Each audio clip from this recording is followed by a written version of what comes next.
Leviticus chapter 14. And the Lord said to Moses, "The following instructions are for those seeking ceremonial purification from a skin disease. Those who have been healed must be brought to the priest, who will examine them at a place outside the camp.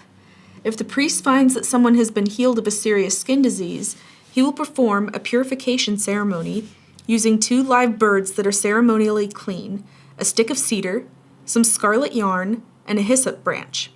The priest will order that 1 bird be slaughtered over a clay pot filled with fresh water.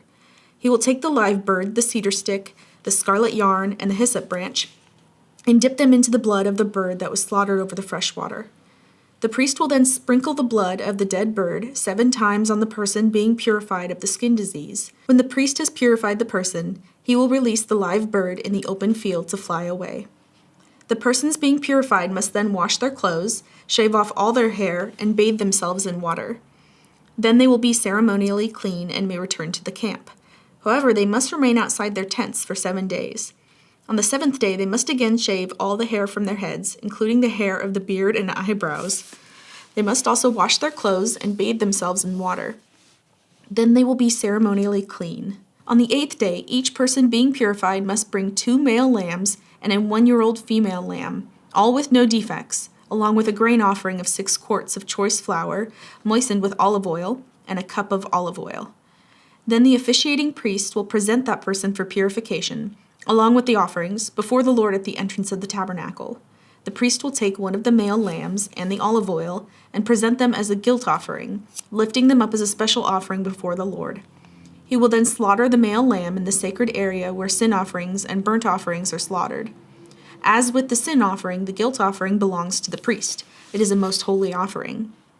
The priest will then take some of the blood of the guilt offering and apply it to the lobe of the right ear, the thumb of the right hand, and the big toe of the right foot of the person being purified. Then the priest will pour some of the olive oil into the palm of his own left hand. He will dip his right finger into the oil in his palm and sprinkle some of it with his finger 7 times before the Lord. The priest will then apply some of the oil in his palm over the blood from the guilt offering that is on the lobe of the right ear, the thumb of the right hand, and the big toe of the right foot of the person being purified. The priest will apply the oil remaining in his hand to the head of the person being purified. Through this process, the priest will purify the person before the Lord. Then the priest must present the sin offering to purify the person who was cured of the skin disease. After that, the priest will slaughter the burnt offering and offer it on the altar along with the grain offering. Through this process, the priest will purify the person who was healed, and the person will be ceremonially clean. But anyone who is too poor and cannot afford these offerings may bring 1 male lamb for a guilt offering to be lifted up as a special offering for purification. The person must also bring 2 quarts of choice flour moistened with olive oil for the grain offering, and a cup of olive oil. The offering must also include 2 turtle doves or 2 young pigeons, whichever the person can afford. 1 of the pair must be used for the sin offering, and the other for a burnt offering. On the 8th day of the purification ceremony, the person being purified must bring the offerings to the priest in the Lord's presence at the entrance of the tabernacle. The priest will take the lamb for the guilt offering, along with the olive oil, and lift them up as a special offering to the Lord. Then the priest will slaughter the lamb for the guilt offering.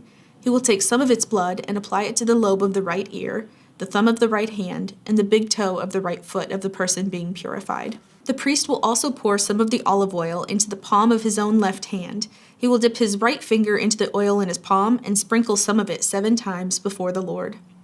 The priest will then apply some of the oil in his palm over the blood from the guilt offering that is on the lobe of the right ear, the thumb of the right hand, and the big toe of the right foot of the person being purified.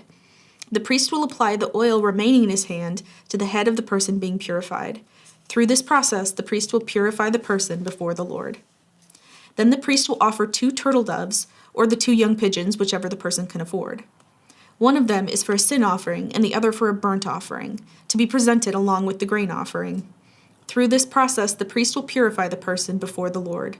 These are the instructions for purification for those who have recovered from a serious skin disease, but who cannot afford to bring these offerings normally required for the ceremony of purification.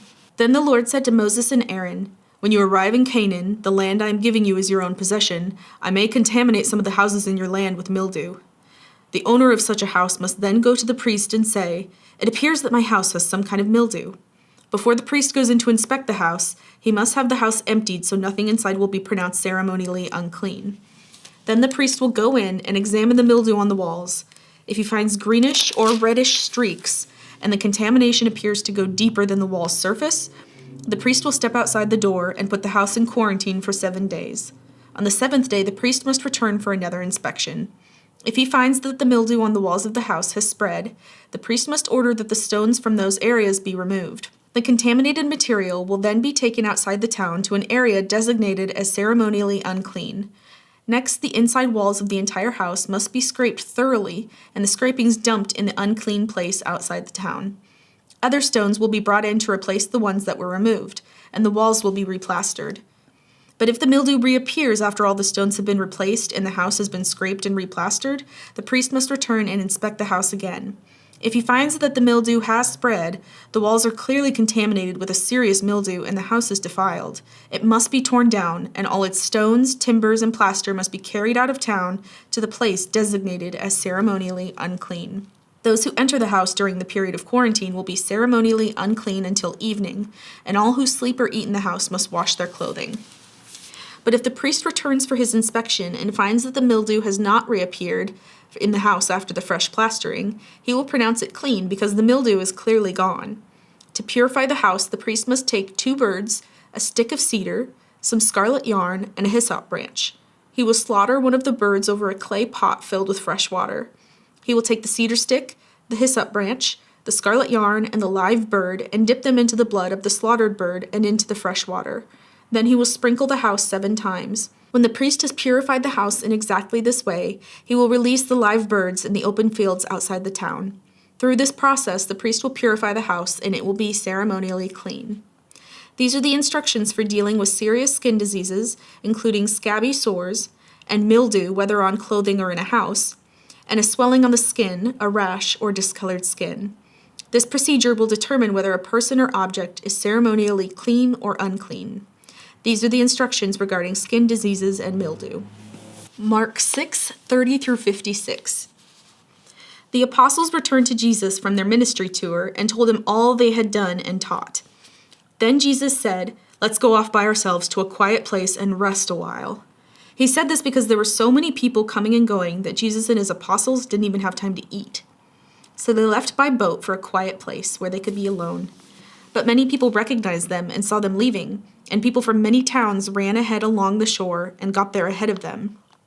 Jesus saw the huge crowd as he stepped from the boat, and he had compassion on them because they were like sheep without a shepherd. So he began teaching them many things. Late in the afternoon, his disciples came to him and said, "This is a remote place, and it's already getting late. Send the crowds away so they can go to nearby farms and villages and buy something to eat." But Jesus said, "You feed them." "With what?" they asked. "We'd have to work for months to earn enough money to buy food for all these people." "How much bread do you have?" he asked. "Go and find out." They came back and reported, "We have 5 loaves of bread and 2 fish." Then Jesus told the disciples to have the people sit down in groups on the green grass. So they sat down in groups of 50 or 100. Jesus took the 5 loaves and 2 fish, looked up toward heaven, and blessed them. Then breaking the loaves into pieces, he kept giving the bread to the disciples so they could distribute it to the people. He also divided the fish for everyone to share. They all ate as much as they wanted, and afterward the disciples picked up 12 baskets of leftover bread and fish. A total of 5,000 men and their families were fed. Immediately after this, Jesus insisted that his disciples get back into the boat and head across the lake to Bethsaida, while he sent the people home. After telling everyone goodbye, he went up into the hills by himself to pray. Late that night, the disciples were in their boat in the middle of the lake, and Jesus was alone on land. He saw that they were in serious trouble, rowing hard and struggling against the wind and waves. About 3 o'clock in the morning, Jesus came towards them, walking on the water. He intended to go past them, but when they saw him walking on the water, they cried out in terror, thinking he was a ghost. They were all terrified when they saw him. But Jesus spoke to them at once. "Don't be afraid," he said. "Take courage, I am here." Then he climbed into the boat, and the wind stopped. They were totally amazed, for they still didn't understand the significance of the miracle of the loaves. Their hearts were too hard to take it in. After they had crossed the lake, they landed at Gennesaret. They brought the boat to shore and climbed out. The people recognized Jesus at once, and they ran throughout the whole area, carrying sick people on mats to wherever they heard he was. Wherever he went, in villages, cities, or the countryside, they brought the sick out to the marketplaces. They begged him to let the sick touch at least the fringe of his robe, and all who touched him were healed. Psalm 40, 1-10. I waited patiently for the Lord to help me, and he turned to me and heard my cry. He lifted me out of the pit of despair, out of the mud and the mire. He set my feet on solid ground and steadied me as I walked along. He has given me a new song to sing, a hymn of praise to our God. Many will see what he has done and be amazed. They will put their trust in the Lord. Oh, the joys of those who trust the Lord, who have no confidence in the proud or in those who worship idols. Oh, Lord my God, you have performed many wonders for us. Your plans for us are too numerous to list. You have no equal. If I tried to recite all your wonderful deeds, I would never come to the end of them. You take no delight in sacrifices or offerings. Now that you have made me listen, I finally understand. You don't require burnt offerings or sin offerings. Then I said, Look, I have come, as is written about me in the scriptures. I take joy in doing your will, my God, for your instructions are written on my heart. I have told all your people about your justice. I have not been afraid to speak out. As you, O Lord, well know, I have not kept the good news of your justice hidden in my heart. I have talked about your faithfulness and saving power. I have told everyone in the great assembly of your unfailing love and faithfulness. Proverbs 10:11-12. The words of the godly are a life-giving fountain. The words of the wicked conceal violent intentions. Hatred stirs up quarrels, but love makes up for all offenses.